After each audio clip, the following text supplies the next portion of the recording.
हाँ तो बताओ तो ए बराबर कितना हो जाएगा बाबू? ए बराबर 3। ए बराबर कितना हो जाएगा? ए बराबर 3। डी बराबर क्या हो जाएगा बाबू? 15 में क्या चल जाएगा? -3 12। ठीक है। एन बराबर कितना बाबू? 54 है कि नहीं? एन बराबर 54वां पद बोला था ना, 54। तो बाबू ए 54 बराबर क्या हो जाएगा बाबू? A plus N minus 1 into D. A का वैल्यू कितना बाबू? 3 प्लस एन का वैल्यू 54 माइनस 1 और डी का वैल्यू कितना निकल गया? 12। 3 प्लस 53 गुना 12 कितना हुआ था? 53 गुना 12 कितना आया था? कितना आया था? अच्छा से गुना करो। देखो फिर 636 को 636 तो 3 प्लस 636 है ना, बराबर कितना हो गया? 640। यानी कि ए 54 का वैल्यू कितना के बराबर? 639 के बराबर है कि नहीं? अब कह रहा है कि वो कौन सा पद है ना, जो 54वें पद से कितना 132 अधिक है। तो माना ए एनवा पद 54वें पद से 132 अधिक है। ठीक ठीक है, समझ में आ रहा है? यस। ए एनवा पद है ना जी। तो ए एन बराबर क्या हो जाएगा बाबू? 54वां पद अब प्लस 132 अधिक है, यानी कि 54वां पद का मान कितना आ गया?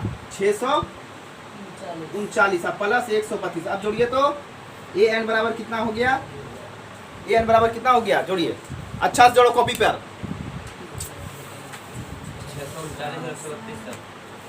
9 2 11 3 3 6 और 1 7 6 1 7 771। हाँ इस बार ध्यान से जोड़ो। चलो बाबू, तब ए एन बराबर क्या होता है बाबू? A plus N minus 1 into D. A N का मान कितना निकला हुआ है? 771। ए का मान 3 प्लस एन का मान निकालना है इसमें, है कि नहीं? डी का मान कितना है? बराबर 12 है। ये कितना हो जाएगा बाबू? 12 एन हो जाएगा, है कि नहीं? यस। अब माइनस 12 हो जाएगा। चलिए 771 बराबर माइनस का 9 हो जाएगा, यस। प्लस 12 एन हो जाएगा। चलिए ये आके इधर जुड़ जाएगा तो कितना हो जाएगा? 780 बराबर कितना हो जाएगा बाबू? 12 एन। इसलिए एन बराबर क्या हो जाएगा बाबू? 780 बटे 12 कटाइए अभी कितना बार में? 65 बार में 65। तो हम लिख सकते हैं एपी का 65वां पद है ना, 54वां पद से 132 अधिक है। आया समझ में सभी लोगों को? यस। चलिए उतारिए। चलो यहाँ देखो, अगला क्वेश्चन में बोल रहा है 12 नंबर क्वेश्चन में बोल रहा है 2 एक समांतर एपी है। ठीक है, ठीक है ना। और दोनों का 100 पदों का अंतर 100 दिया हुआ है। ठीक है ना। तो कह रहा है और सार अंतर कर रहा है दोनों एपी का क्या है? बराबर है, यानी कि डी का वैल्यू दोनों का बराबर है। तो कह रहा है 1000वें पद का अंतर क्या होगा, ये ना बोल रहा है। यस। चलिए देखिए, देखिएगा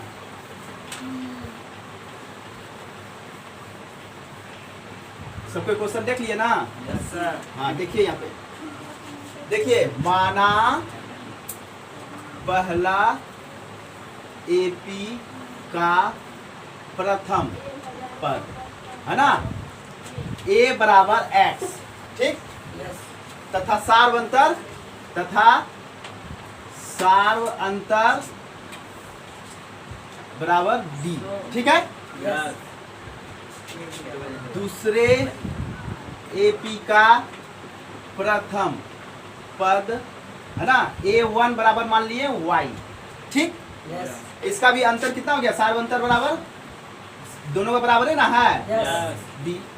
तो कह रहा है A 100 माइनस A1 100, हाँ का अंतर कितना दिया हुआ है?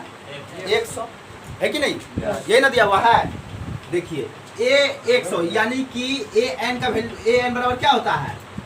n का वैल्यू कितना है? 100 है कि नहीं है? n का वैल्यू क्या है? 100 है। दोनों में n का वैल्यू क्या है? 100 है। समझ में आ रहा बात? तो बाबू हम इसको लिख सकते हैं a plus n minus 1 Guna d। इधर वाला को भी लिख सकते हैं a plus n minus 1 Guna d। अब दोनों का अंतर कितना का 100। इसका मान इतना के बराबर, इसका मान इतना के बराबर, यहाँ a1 कर देते हैं। ठीक है, Yes. समझ में आ रहा है यहाँ तक? यहाँ तक समझ में आया सभी लोगों को? Yes. सर क्या बोले ना समझे an 100 a n का वैल्यू कितना होता है? a plus n minus 1 into D होता है कि नहीं होता है? Yes, sir. n का वैल्यू यहाँ कितना है? 100। समझ में आ रहा है बात? हाँ। अब मान बैठाइए बाबू। देखिए तो प्रथम एपी में a का वैल्यू कितना है? x प्लस n का वैल्यू कितना है? 100 माइनस 1 है ना, और गुना d तो दोनों के बराबर है। Yes. ठीक है, माइनस दूसरा एपी में a1 का वैल्यू कितना है? y है कि नहीं? n का वैल्यू इसमें भी कितना है? 100 और गुना d है ना, बराबर दोनों का अंतर कितना दिया हुआ था? समझ में आ रहा बात है? ये क्या हो जाएगा बाबू? एक x plus 100d minus d हो जाएगा, Yes. होगा कि नहीं होगा? ये क्या हो जाएगा बाबू? y प्लस 100d अब माइनस का d है कि नहीं, बराबर दोनों का अंतर 100 का। समझ में आ रहा बात है? x plus 100d minus d, अब माइनस गुना किए माइनस y हो गया, Yes. हुआ कि नहीं हुआ? माइनस प्लस माइनस 100d हो गया, अब माइनस माइनस प्लस d हो गया, बराबर कितना? 100। अब देखिए यहाँ पे बाबू 100 कटेगा, Yes. माइनस प्लस में है, d कटेगा, Yes. बचा क्या? x माइनस y बराबर कितना? Yes. 100। समझ में आ रहा बात है? Yes. 100 हो गया। अब पुनः कह रहा है कि यहाँ पर 1000 में पद का अंतर ज्ञात कीजिए, यानी कि a 1000 समझ में आ रहा है, Yes. माइनस a1 1000 का मान करा निकालने के लिए। समझ में आ रहा है बात? समझ में आ रहा है? तो बाबू a 1000 यानी कि a plus n minus 1 into D. ठीक है, समझ में आ रहा है? Yes. a1 plus n minus 1 into D, इसका मान करा निकालने के लिए। समझ में आ रहा बात? Yes. हमको एक चीज बताइए बाबू, यहाँ पे a का मान कितना हो जाएगा बाबू? x हो जाएगा, Yes. पहला एपी है ना ये, Yes. x प्लस 1000 हो जाएगा। इस बार 1000 का निकालना है, n का मान कितना? 1000 है इस बार, Yes. है कि नहीं? Minus 1 d। ठीक है, माइनस a1 का वैल्यू कितना है यहाँ पे बाबू? y plus 1000 minus 1 into D. ठीक है, ये कितना हो जाएगा बाबू? x plus 1000 d minus d हो जाएगा। घटा कहाँ रहे हैं अभी? गुना ना करना है, जब गुना करना तो घटाएंगे क्यों? समझ में आ रहा है? ये समझ में आया यहाँ तक? Yes. Minus y plus 1000d minus d हो गया। Yes. चलिए x plus 1000d minus d। ठीक है, ये क्या हो जाएगा? Minus y, Yes. ये माइनस प्लस माइनस 1000d, अब माइनस माइनस प्लस d। अब देखिए कौन कौन कट रहा है, कट गया, Yes. d कट गया, बचा क्या बाबू? यहाँ भी X. x minus y। अब यहाँ पे आप देखिए x माइनस y किसके बराबर है? 100 के बराबर है, तो हम लिख सकते हैं x माइनस y बराबर 100, है ना? तो हम लिखेंगे 1000वां पद का अंतर भी कितना हो जाएगा तब? 100. अंतर भी 100 होगा। हो गया, अरे समझ में आया क्या लिखा हुआ है? आंसर क्या दिया हुआ है? 100 समझ में आया? Yes. अगला क्वेश्चन देखो यहाँ पे, तो क्या बोल रहा है बाबू? 13 नंबर में 3 अंकों वाली कितनी संख्याएं 7 से विभाज्य है? 3 अंकों वाली कितनी संख्या 7 से विभाज्य है? देखो यहाँ पे, यहाँ देखो, बात नहीं, यहाँ देखो, बताओ तो 3 अंकों वाली पहली संख्या जो 7 से विभाज्य है। क्या? 3 अंकों वाली पहली संख्या बताओ जो 7 से विभाज्य है। 3 अंक वाले सर। हाँ, नहीं, वो हाँ। कौन सी संख्या 3 अंक की पहली संख्या होगी जो 7 से विभाज्य होगी? 1 से। 1 से। तब क्या 2 में के साथ आएगा? तुम लोग समझ रहे हो हम क्या बोल रहे हैं? 3 अंक वाली सर। हाँ, 3 अंक की पहली संख्या बताओ जो 7 से पूर्णतः विभाज्य होगा। 103 अंक का है, क्या इसमें 7 से भाग लगेगा? नहीं 101 3 अंक का है, क्या इसमें 7 से भाग लगेगा? नहीं 102 3 अंक का है, क्या इसमें 7 से भाग लगेगा? 107 में लगेगा। फिर 104 में भी नहीं लगेगा, 105 में 7 से भाग लग रहा है पूरा पूरी। कैसे सर? देख लो 7 का 7 गया 3, 7 बचे 35 लग रहा है ना। हाँ। तो पहली संख्या क्या हो गया 105। तो 3 अंकों वाली अंतिम संख्या क्या हो जाएगा 994 क्या हो जाएगा, जो जिसमें 7 से पूरा पूरी भाग लगेगा। देखो कैसे क्या कर रहा है, 3 अंकों वाली कितनी संख्याएं हैं जिसमें 7 से पूरा पूरी भाग लगेगा, है कि नहीं। तो पहली संख्या क्या हो जाएगा बाबू, पहली संख्या क्या हो जाएगा 105। अब इसमें 7 जोड़ते जाओ भाग लगते जाएगा। दूसरी संख्या क्या हो जाएगा 112। तीसरी संख्या क्या हो जाएगा बाबू 119। इसी तरह चलते जाएंगे ना, तो लास्ट संख्या को मिलेगा 994। 3 अंक का जो होगा है ना, जिसमें 7 से पूरा पूरी भाग लग जाएगा। सब कितने अंक का संख्या है 3 अंक का। इस प्रकार हमको एक एपी मिल गया। क्या मिल गया एपी मिल गया, जिसका सार बंतर कितना का हो गया, सार बंतर कितना का हो गया 7 का, है ना। ए बराबर कितना हो गया बाबू 105, है ना। ए एन अंतिम संख्या यही ना है। ए एन का मान कितना 994, है ना। एन बराबर 1, यही एन निकालना है, कितना संख्या है ऐसा जो 7 से पूरा था भाग लग जाएगा। समझ में आ रहा बात, बनाओ जी मनीष। तो देखो बाबू ए एन बराबर क्या होता है बाबू, A plus N minus 1 into D. समझ में आ रहा है। ए एन का मान कितना निकल गया बाबू 994, ठीक है, बराबर ए का मान कितना है बाबू 105 प्लस एन का मान हमको पता है नहीं पता है, एन का ही तो मान निकालना है हमको, है कि नहीं। तो एन बराबर एन का मान एन रहने देते हैं और डी का मान कितना का हो गया 7 का। आ रहा समझ में, समझ में क्या कर रहा था कि 3 अंकों वाली कितनी संख्या होगी जिसमें 7 से पूरा पूरी क्या लगेगा भाग लग जाएगा। समझ में आ रहा बात। तो 994 बराबर 105 प्लस 7n माइनस 7 होगा कि नहीं होगा। 105 में 7 घटाइए, ध्यान से घटाइएगा, कॉपी पे घटाओ। हाँ सर। कितना हो जाएगा 98। इसको लिख सकते हैं 98 प्लस 7n, है कि नहीं, लिख सकते हैं कि नहीं लिख सकते। अब देखिए 994, ठीक है, ये 98 इधर आके क्या हो जाएगा माइनस हो जाएगा, बराबर इधर क्या हो जाएगा 7n। समझ में आ रहा है, इधर क्या हो जाएगा 7n हो जाएगा। अब घटाइए 994 में 98 घटाइए, जल्दी से घटाइए। 994 में 98 घटाइए जल्दी सा।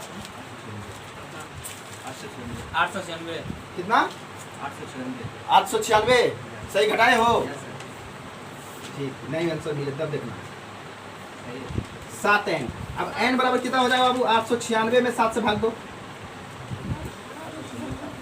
896 में 7 से भाग दो, जल्दी सा दो, जल्दी सा भाग दो, 896 में 7 से भाग।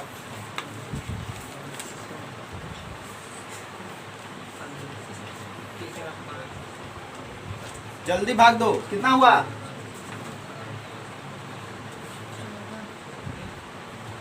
पूरा पूरी नहीं करता,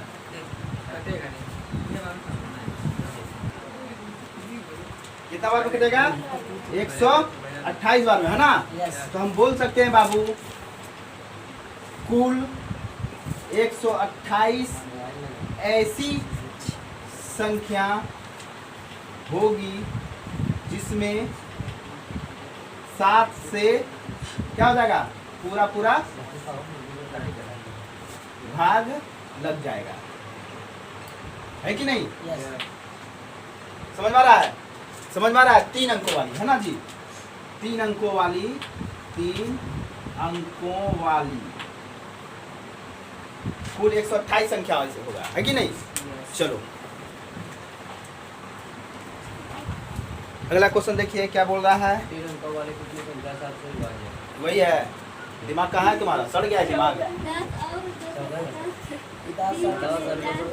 10 और 250 के बीच में 4 के कितने गुना जाते हैं। ये एक चीज जान लो, समझो। यहाँ पे कोई संख्या का अगर कोई गुणज है, कोई संख्या है ना, तो वो 4 अगर मान लो किसी संख्या गुणज कर रहा है, तो वो संख्या जो गुणज होगा उस संख्या से पूरा पूरी भाग लग जाएगा उसमें। मतलब कहने का मतलब अगर हम 12 बोले, है कि नहीं, 12 बोले तो 12 4 का गुणज है कि नहीं है, है ना। तो 4 से इसमें पूरा पूरी भाग भी लग जाएगा, है ना। जो संख्या अगर किसी संख्या का गुणज होगा तो उसमें उसी संख्या से क्या होगा, पूरा पूरी भाग भी लगेगा। समझ में आ रहा बात है? अब देखिए कि आपको क्या दिया हुआ है बाबू, 10 और 250। 10 और 250 के बीच बोल रहा है 4 का गुणज, है ना? 4 का कितना गुणज होगा, यही ना बोल रहा है। देखिए 10 और 250 के बीच है कि नहीं, तो जो हम क्या बोले, अगर किसी संख्या का गुणज है ना, उस संख्या से पूरा पूरी क्या हो जाएगा, भाग लग जाएगा। तो पहला यानी कि आप बताइए कि इससे हम आगे बढ़ेंगे तो पहला कौन सा ऐसा संख्या मिलेगा जिसमें हमको 4 से पूरा पूरी भाग होता है। पहला क्या मिलेगा, 12 मिलेगा। फिर दूसरा क्या मिलेगा, 16 मिलेगा। फिर क्या मिलेगा, 20 मिलेगा। इसी का 4 जोड़ते जाएंगे। 250 से ठीक पहले कौन सा संख्या मिलेगा जो 4 से पूरा पूरी भाग हो जाएगा, जिसमें 246 कितना हो जाएगा, 248 कितना हो जाएगा, 248 है कि नहीं। यानी कि हमको ए कितना मिल गया बाबू, 12, डी कितना मिल गया, 4, है ना, ए एन कितना मिल गया हमको, 248। पूछ रहा है कितनी संख्या ऐसी है जिसमें 4 से पूरा पूरी भाग लग जाएगा, 10 से 250 के बीच, है कि नहीं। तो ए एन बराबर बाबू A plus N minus 1 into D. A N का वैल्यू कितना, 248। ए का वैल्यू कितना, 12 प्लस एन का मान नहीं पता हमको, तो एन का मान एन दे देते हैं। डी का मान कितना हो गया, 4। 248 बराबर 12 प्लस 4n माइनस 4, है कि नहीं, है कि नहीं। अब बताइए बाबू 248 बराबर ये घट जाएगा, इसमें 8 हो जाएगा, प्लस 4n, है कि नहीं। चलिए 248 में 8 चला गया, क्या हो गया, 240। इधर क्या बच गया बाबू, 4n, है कि नहीं। n बराबर क्या हो गया बाबू, 60, है ना। तो लिखेंगे 10 से 250 के बीच कुल कितनी, 60 संख्याएं, है ना। 4 से 4 का गुणज है, क्या है, 4 का गुणज ना पूछ रहा है, गुणज है। देखो आंसर 60 है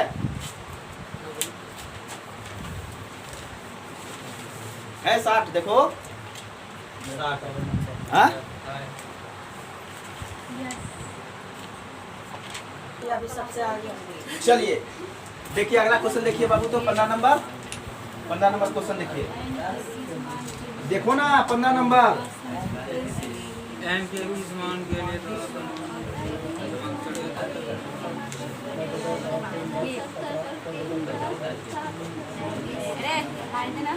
ठीक है ना, पढ़ लिए। 2 को एपी दिया हुआ है, मार देंगे। 2 प्रकार का एपी दिया हुआ है। पहला एपी क्या है बाबू, पहला एपी क्या दिया हुआ है बाबू, पहला के दिया 63 हाँ 63 65 67 63 65 67, है ना। 63 65 67, है ना, डॉट डॉट डॉट है। और हाँ, और दूसरा एपी क्या दिया बाबू, 3 दूसरा एपी क्या दिया हुआ बाबू, 3 10 10 17 17 डॉट डॉट, है ना। एन में पद के बराबर होंगे। हाँ, दोनों का करा है, कौन सा क्या करा है क्वेश्चन, हाँ दोनों का एन का केमा पद, है ना, दोनों का बराबर होगा, यही पूछ रहा है ना। समझ में आ रहा बात है। तो बाबू पहला एपी के लिए ए बराबर कितना हो गया बाबू, 63, है ना। डी बराबर कितना हो गया बाबू, डी बराबर कितना हो गया, 65 में 63 2, है कि नहीं, ठीक है। अच्छा, दूसरा एपी के लिए A1 बराबर कितना हो गया बाबू, 3, और डी बराबर कितना हो गया, 7। दोनों का एनवा पद करा ना बराबर, है ना, कह रहा है ए एनवा पद बराबर होना चाहिए दोनों का, है कि नहीं। हाँ समझ में आ रहा है।